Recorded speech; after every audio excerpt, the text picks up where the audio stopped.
Hey guys, this is Locke. This video is about Resource Management 101, some tips and tricks to help you to get through the insane leveling and other resource costs when you hit level 50. So let's talk about something that you might not even have realized, that is experience. It becomes really exponentially higher to go up level as you get, higher level. So let's go to level 45. I will show you to go from level 1 to 45 costs 132,000 experience points. But now to go from 45 to 50 costs an additional 87,000 experience. I mean, as you can see, these are like 5 levels, cost so much, and going from 45 to 51 costs more than 100,000 EXP, right? So even like just leveling becomes so hard. So once you get to level 50, I recommend just leveling up your main 5 or 6 units. If you have enough EXP left over, then you can level up to 12 units, but you shouldn't go past that until you're comfortable. And the reason you only want to go up to 12 units is because that's one of your quests in the memento quests over here. One of these quests will say level up 12 units to level 50, and then you can gain the rewards, and you do want to gain these rewards because they are pretty significant. So you shouldn't go beyond 12 units like right now, because if you level up, say, like, I don't know, 16 to 20 units to level 50, then once you get to 55, you might find that you're running out of experience to get your 12 units to level 55. So at this point in time, once you get to level 50, it's a good idea to start figuring out what are the most common units that you're going to be using. Eventually, when everyone is level 60 and you start maxing out your units at level 60, then you will have more than enough experience to raise the other units. But right now, it's time to be a little bit more conservative and bring up the units that are, that you're using a lot. And some units, like for example, my blade, like he can do his job as easily at level 48 than he does at level 51, because whenever I bring him, it's usually to dodge. So I don't really care about, how much health he has, unless he's taking too much AoE damage or something. But for the most part, he can do his job just fine at lower levels. And for the tower content, there are a lot of really good units that work at like level 15 or something, right? Or level 35. Like I've used this guy, Outlaw Assassin, and some others that work really well even at very low levels. So so at this point, I would say around level 45 to 50, around that time you should start being more conservative and think about the top 12 units that you want to raise as you keep leveling. And the other ones, once you have excess XP, then you can start thinking about, okay, who else do I want to level? Who else am I having fun with? Things like that. And don't forget, like if you happen to pull a really good unit, you want to use them right away, right? So you want to have something left over. Like if you're building up 15 units right now and you have no experience in the bank, and then you pull somebody, now you have to wait to get all the resources to get that person from level 1 to 50 before you really want to use them, right? So just focus on the 12 for now. The next thing I want to talk about is actually, I'm going to talk about the engraving system. And the reason I'm going to talk about engraving is because you might actually start engraving even before you get to level 50. For me personally, I was able to beat chapter 8.5 when I was level 49, and some people might do that even before that. So you might actually, use engraving before you get to level 50. So I think it's important to talk about that as the next step. What I recommend, I'm going to go to Magnus because I think that's a good example. What I recommend for engraving is actually to use your lowest resource, like these ones. Use these ones and not the legendary when you're starting out. The reason for that, there's two reasons. The first one is that, as you can see, the lower one costs very little gold. It only costs 500 per attempt at gear engraving, whereas the legendary ones cost 30,000. It's a huge exponential increase per attempt. Even the legendary engravings might not yield good stats. Like you might actually end up with really bad stats even with them, because that happened to me a couple of times. Sometimes, as I'd say, 1 to 3 random attributes. Sometimes I ended up with one attribute from using a legendary, and it was like a really bad. It was like my plus 12 M defense or something. It was like terrible. I was like, this is a legendary engraving. But beyond that, the main reason why I really suggest you using this right now, the cheaper ones, is because when you get to level 50, this is the time to start experimenting. You really want to figure out what's going to work well with you. And there's a lot of guides on, this character should do this character should do that. But I think that everyone will have a different play style, and you should really see which works well for you. And Magnus is actually a great example for this, because I recently made a video about Magnus talking about his skills and everything. And a lot of the comments came and said, hey, you know what? You're using Magnus a lot differently than I am. I talked about the Cry of Victory and Mountain Breaker being two of his really good and core skills. And people came back and said, hey, you know what? Like, I'm using Forceful Cast and I'm doing this, and this is so much fun, and this actually works really well for me. But nobody told me, no one said, hey, you're using him wrong. They actually said, you know what? You have a good point. You are using him so much more defensively than I am. I want to try it out. Like, I want to build him this way. And for me, myself, I did not have Forceful Cast when I made that video. So I looked at all these comments and said, you know what?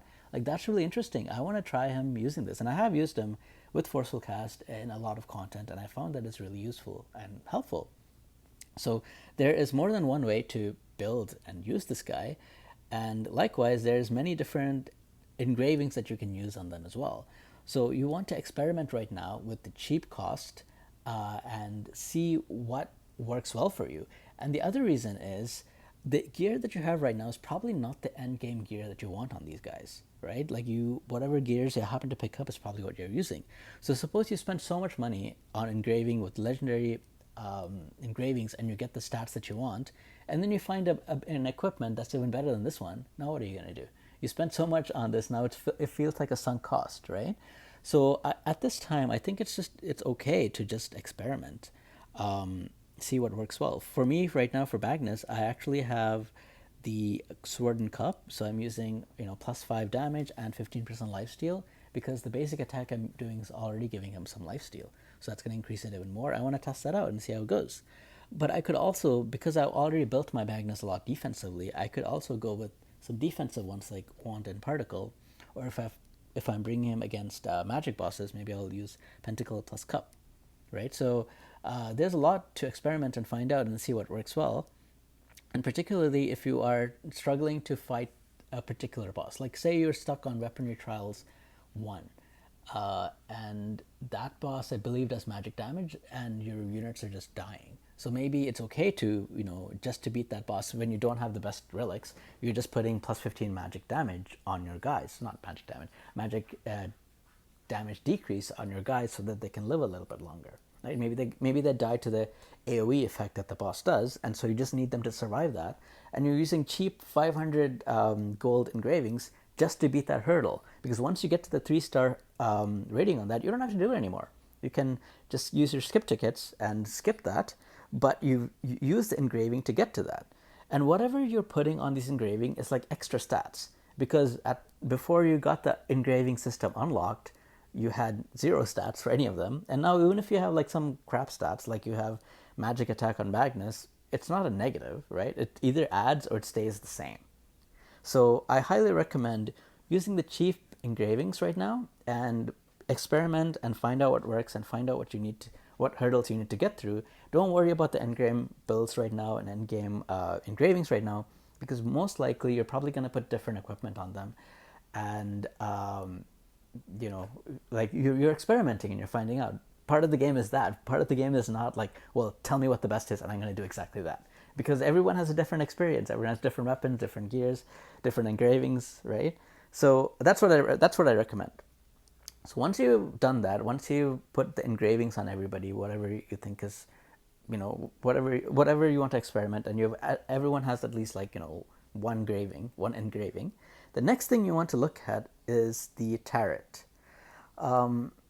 Turret, when you hit level 50 and you can get the level 60 turret effect, that's going to be a huge boost to your account.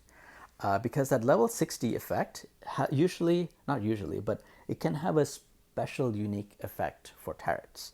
So if you look at this one, for example, you see the 4th detail here, it gives you a special effect. Not all of them do. Like say this one, at level 60, I will get an increased P attack by 10%. So you really only want to get the turrets that have a special effect at the level 60th one all the way up to level 60. Everything else you want to just leave it at level 50 and then recycle, right?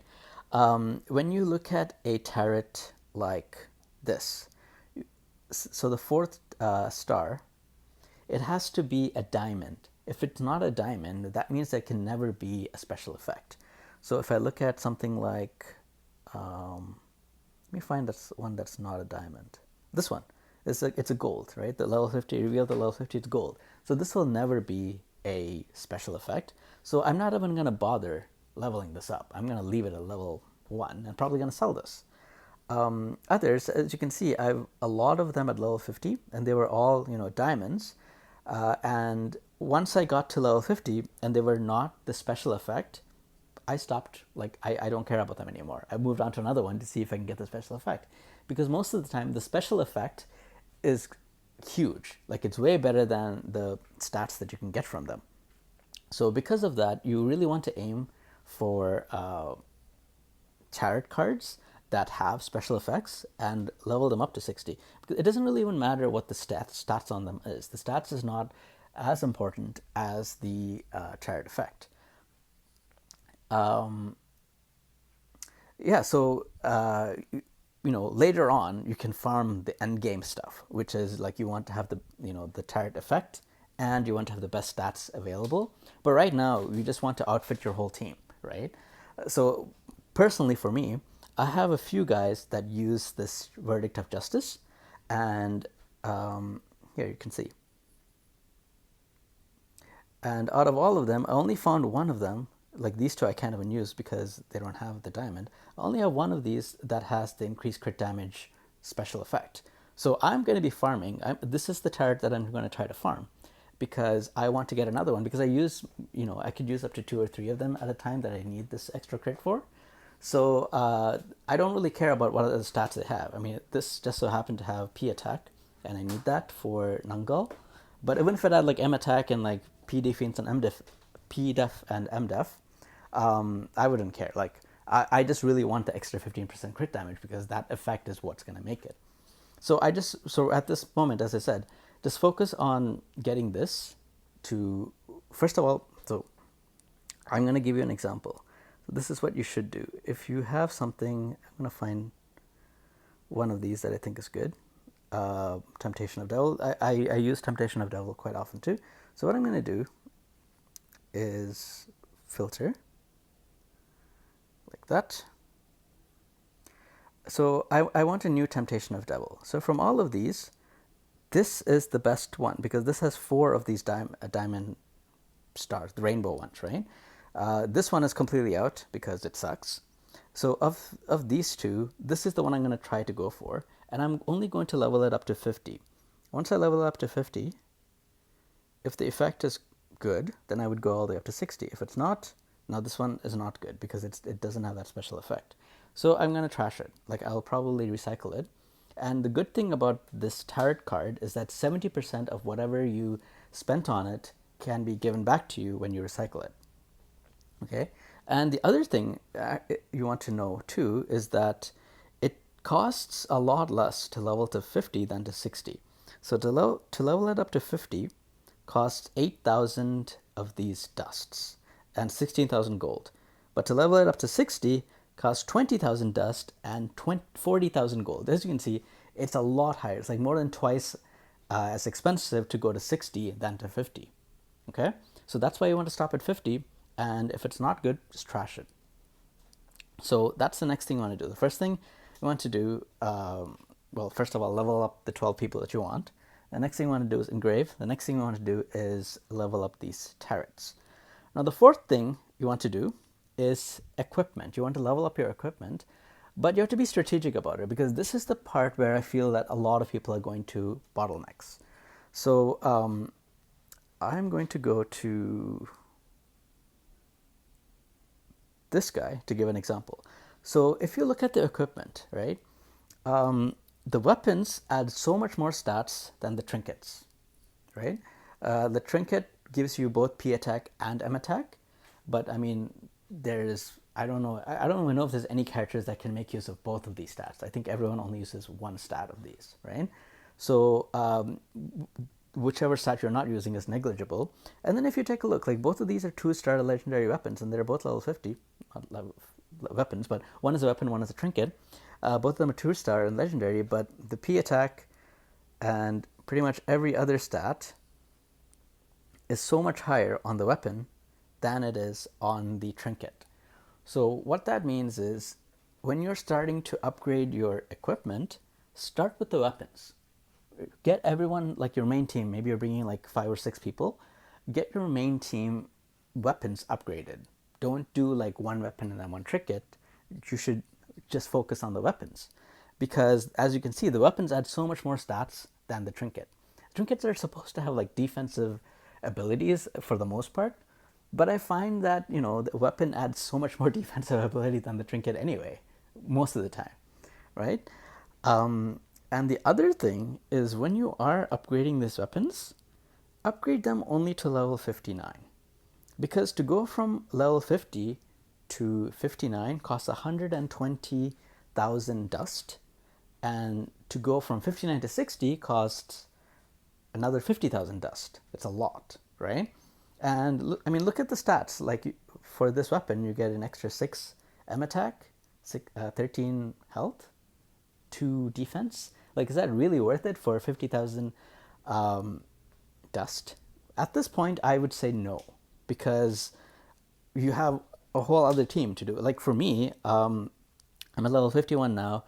These two, I unfortunately wasted it and got it to level 60. I should have stopped at level 50. That would have saved me 100,000 extra dust, right? But I only have 3 weapons upgraded to 59, 60. Like, I don't have enough dust to do another one. As you saw, I have 80,000 dust left, and I need 120,000 to get a 4th weapon up to level 59. So I don't even have enough, and I'm already at level 51. It becomes a real bottleneck. So you have to be the most conservative about this one. And I would also recommend, unless you're using so many characters that are the same weapon, I would probably go with different weapons. Yeah, because like if you find that you need a specific character to do something, like if you have one weapon that's level 59, you can pass it around to whoever needs it the most, right? Whoever doesn't need it as much, you can give them a different weapon that you're already using that's probably level 50. But if you have, like, say, 2 swords, and you get both of them to level 59, and in a specific scenario you find that you only need to bring one sword user, now the other sword is sitting there empty, no one's using it, it's a level 59, and you're not even bringing a unit that can use it, right? So I would suggest, so that's what I did. Like, I have 1 sword, 1 lance, and 1 staff at level 59, 60. So yeah, so that's kind of my order of of managing resources. And then, make sure you look at the cooldown of when different shops are expiring, because, for example, if you look at the reputation shop, you can actually buy so many different things from here. You can buy like gold, your coins, powder, tarot essence, and this refreshes every, I think it was 14 days. So you don't really, so you want to, like, you don't really want to hoard all your reputation and let this shop expire, right? You want to you want to buy the things that you will need. So for me, I find that legendary ore is also being a bit of a bottleneck right now. So before the next 7 days is over, I would probably buy the 10 of these legendary ores before the shop refreshes. Otherwise, if it refreshes, like, I'm holding these reputations, and I'm down on materials. I'm not utilizing them effectively, right? There's also, this one is also refreshes every, I think it's every 14 days, but I'm not sure. Just check the refresh timer, okay?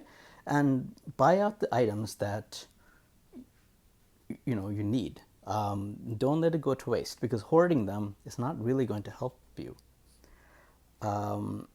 There's also events that you can buy a lot of these items from as well. So for example, this event, if you go to the exchange, as you can see, I mean, it also gives you a lot of different, like radiant powder, tarot essence, coins. Get the things that you need.